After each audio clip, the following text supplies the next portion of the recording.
On the top of the list of things that I've worked on in my career is to make sure that every telecommunications technology is 100% accessible to the deaf and the blind.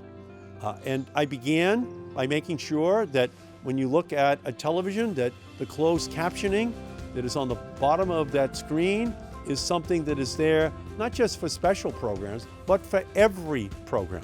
Now, some of the industry participants, they fought me, but ultimately I told them they were going to have to provide that closed captioning because it's life transforming when you can actually see those words if you have a hard time in hearing.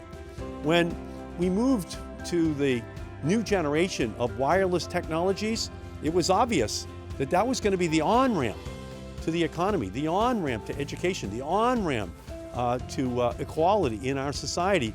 And yet these wireless devices weren't totally accessible for the deaf and blind. So in 2010, I was able to pass the law which mandates that every wireless device is 100% accessible for the deaf and the blind, that they have an ability to communicate in the 21st century, that they have an on-ramp. In the same way they do to a building, they have an on-ramp to the internet, and they're able to 100% participate in this communications revolution. And I'm very proud of that. And it was a battle that I fought with my allies in the deaf and blind community, because they were people who had great God-given abilities, but needed just a little bit of help in accessing a technology so that they would be able to fully participate in our society.